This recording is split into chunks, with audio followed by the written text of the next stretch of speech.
രണ്ടാമത്തെ പത്തിലേക്ക് പ്രവേശിക്കും. അള്ളാഹു തൗഫീഖ് ചെയ്യുമാറാവട്ടെ.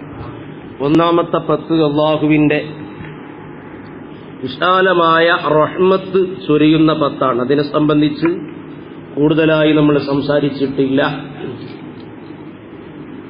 അള്ളാഹുവിന്റെ റഹ്മത്ത് കൊണ്ടാണ് നമ്മളൊക്കെ ഇവിടെ ജീവിക്കുന്നത്. സുദീർഘമായി അത് പറയാൻ പറ്റിയ സമയമല്ല.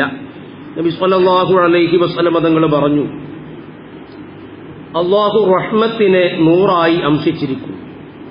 റഹ്മത്തിനെ 100 അംശിച്ച് അതിൽ 99 അവന്റെ ചാര തന്നെ പിടിച്ചുവെച്ച് 1 മാത്രമാണ് ഈ ദുനിയാവിലേക്ക് അവതരിപ്പിച്ചത്, ഇറക്കിയത്.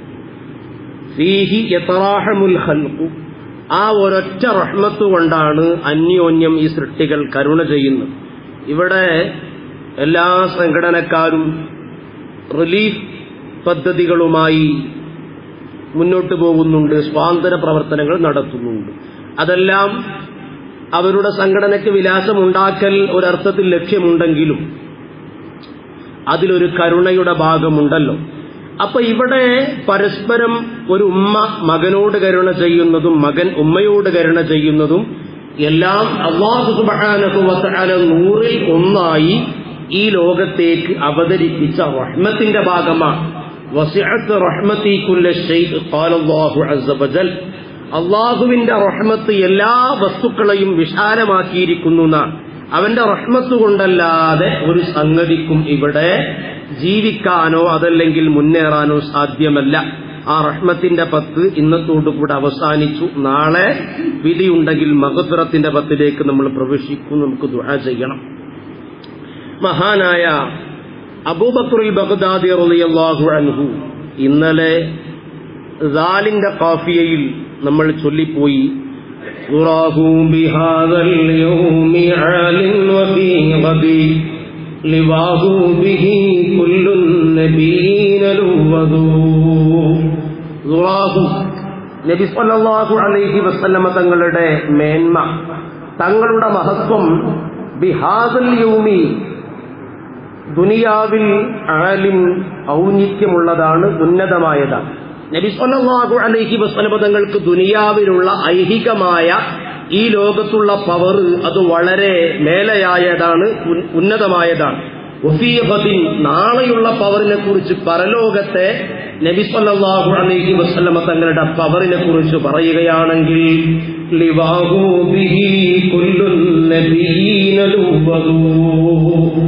ആദം നബി അലൈഹിസ്സലാം മുതൽ നബി സല്ലല്ലാഹു അലൈഹി വസല്ലം തങ്ങൾ വരെ ഏതെല്ലാം അമ്പിയാക്കൾ കഴിഞ്ഞുപോയോ അവരെല്ലാം നബി സല്ലല്ലാഹു അലൈഹി വസല്ലം തങ്ങളെ പതാകക്ക് ചുവട്ടിലാണ്. ഭൗതികമായ ലോകത്ത് റസൂലുള്ളാഹിന്റെ പവർ പറഞ്ഞറിയിക്കേണ്ട ആവശ്യം ഇല്ല. ഇവിടെ ഒരു മനുഷ്യന് എന്തെല്ലാം അനുഗ്രഹങ്ങൾ ലഭ്യമാകുന്നുണ്ടോ, നമുക്ക് നല്ല ജോലി കിട്ടുന്നുണ്ട്, നല്ല ശമ്പളം കിട്ടുന്നുണ്ട്, ആപത്തുകളെ തട്ടിപ്പോകുന്നുണ്ട്, മുസീബത്തുകളിൽ നിന്ന് മോചനം നൽകപ്പെടുന്നുണ്ട്.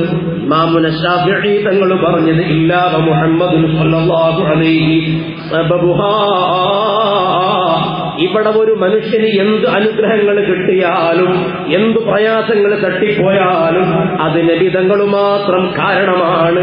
നബിതങ്ങൾ കാരണമില്ലെങ്കിൽ ഒരു അനുഗ്രഹം ഇവിടെ ഇല്ല. അപ്പൊ ഇവിടെ ഒരാൾക്കൊരു അനുഗ്രഹം ലഭിക്കുന്നത്, ഒരു പരീക്ഷണം അയാളെ തൊട്ട് തട്ടിപ്പോകുന്നത് അത് നബി സല്ലല്ലാഹു അലൈഹി വസല്ലം തങ്ങൾ കാരണമായിട്ടാ.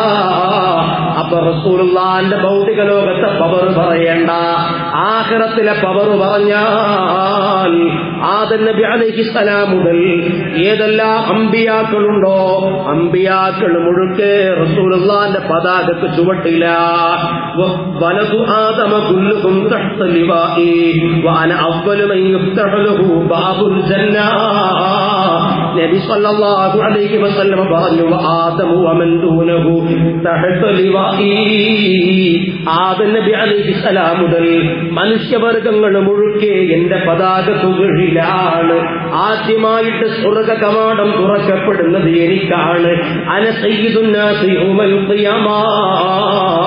അന്ത്യനാളിലെ നേതാവ് ഞാനാണ്. അങ്ങനെ പറഞ്ഞാൽ ഭൗതിക ലോകത്തെ നേതാവ് നബി തങ്ങളല്ല എന്നല്ല, രണ്ടു ലോകത്തും നേതാവ് നബി തങ്ങളാണ്. പക്ഷേ ഹദീസിലുള്ളത് അന സയ്യിദുന്നാസി യൗമൽ ഖിയാമ, അന്ത്യനാളിൽ ജനങ്ങളെ നേതാവെന്നാണ്. അന്ത്യനാള് പ്രത്യേകം പറയാൻ കാരണം ഇവിടെ കേവലം പേരുകൊണ്ടെങ്കിലും അവകാശവാദമായിട്ടാണെങ്കിലും നേതൃപദവി അലങ്കരിക്കുന്നുണ്ട്.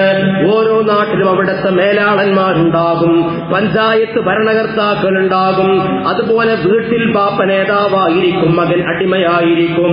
ഇങ്ങനെ ഭൗതിക ലോകത്ത് കേവലം പേരുകൊണ്ടെങ്കിലും ആരെങ്കിലും നേതാവായി വാഴുന്നുണ്ടെങ്കിൽ പരലോകത്ത് അതിന് പോലും സാധ്യമല്ല. ലിമനിൽ മുൽക്കുൽ യൗം ലില്ലാഹിൽ വാഹിദിൽ ഖഹാർ.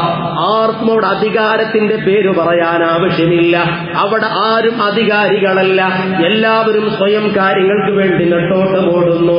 ആദം നബി അലൈഹിസ്സലാമിന് ചാരേക്ക് ചെല്ലുന്നു, അതുപോലെ മൂസാ നബി അലൈഹിസ്സലാമിനെ സമീപിക്കുന്നു. പക്ഷേ എല്ലാവരും ശുപാർശയ്ക്ക് വേണ്ടി അവസാനം ചെല്ലുന്നത് ഇലാ ഹദ്റത്തി റസൂലില്ലാഹ്, നബി തങ്ങളെ ചാരേക്കാണ്. അപ്പൊ അവിടെ വെച്ച് എല്ലാവരും സമ്മതിക്കണം നബി തങ്ങൾ സയ്യിദാണ്. ഇവിടെ ഭാസ്കരൻ അത് സമ്മതിക്കില്ല, ജോസഫ് സമ്മതിക്കില്ല, പുത്തൻവാദികൾ സമ്മതിക്കില്ല. പരലോകത്ത് എല്ലാവരും ഒരേ ശബ്ദത്തിൽ സമ്മതിക്കും അന സയ്യിദുന്നാസ്. അതുകൊണ്ടാണ് പരലോകത്ത് സയ്യിദാണെന്ന് പറഞ്ഞത്. വലാ ഫഖറ, അത് മേന്മ പറച്ചിലല്ല, സത്യമാണ്. ഇല്ലാത്തത് പറഞ്ഞ് വീമ്പ് നടിക്കുകയല്ല. ഞാനാണ് ജനങ്ങളെ നേതാവ്. എന്നിട്ട് നബി തങ്ങൾ പറയുന്നു മാ മിൻ അഹദിൻ ഇല്ലാ വഹുവ തഹ്ത ലിവാഇ യൗമൽ ഖിയാമ. അമ്പിയാക്കളാകട്ടെ ഔലിയാക്കളാകട്ടെ അല്ലാഹുവിന്റെ സൃഷ്ടികളിൽ ഏറ്റവും ഉത്കൃഷ്ടര് മനുഷ്യരാണ്, മനുഷ്യരിൽ ഏറ്റവും ഉത്കൃഷ്ടര് അമ്പിയാക്കളാണ്.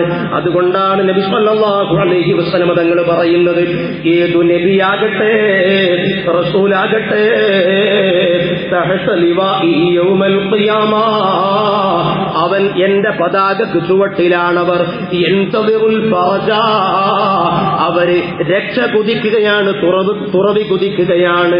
വഅന മഈ ലിവാഉൽ ഹംദി, എല്ലാവരെയും കൂടെ നിർത്താൻ പറ്റിയ വലിയ ഗുണപോലോത്ത പതാക അത് എന്റെ കയ്യിലാ. അന അംശി വയംശി നാസു മഈ ഹത്താ ആതിയ ബാബൽ ജന്നതി ഫസ്തസ്തിഹാ, ഞാൻ അങ്ങനെ നടക്കും, ജനങ്ങൾ എന്റെ പിറകെ പോരും. അന അവ്വലു മൻ യുഹജ്ജികു ഹൽഖൽ ജന്ന, സ്വർഗ്ഗത്തിന്റെ വട്ടക്കണ്ണി ആദ്യമായി പിടിച്ചു കൊടുക്കുന്നത്, ആദ്യമായി മുട്ടുന്നത് ഞാനാ. സ്വർഗ്ഗത്തിന്റെ കവാടത്തിന് മുട്ടുമ്പോ ഫയുഖാൽ ചോദിക്ക മൻ ഹാദാ, ഇതാരാണ്? ഫഅഖൂലു മുഹമ്മദ്, ഇത് മുഹമ്മദാ.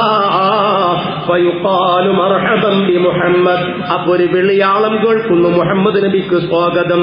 ഫഇദാ റഅയ്തു റബ്ബി ഖറർതു സാജിദൻ ലഹു, അല്ലാഹുവിനെ കണ്ടാൽ ഞാൻ റബ്ബിന്റെ മുന്നിൽ സുജൂദിലായി വീഴുന്നതാണ്. അപ്പൊ നബി സല്ലല്ലാഹു അലൈഹി വസല്ലം തങ്ങളെ പവർ ഈ ലോകത്ത് വ്യക്തമാണ്, പരലോകത്തും വ്യക്തമാണ്. പരലോകത്ത് വ്യക്തമാകുന്നത് എല്ലാ അമ്പിയാക്കന്മാരും വരെ നബി തങ്ങളെ കുടക്ക് കീഴില, നബി തങ്ങളെ പതാകക്ക് കീഴില. അങ്ങനെ നബി സല്ലല്ലാഹു അലൈഹി വസല്ലം തങ്ങളെ മദ്ഹ് പറഞ്ഞു.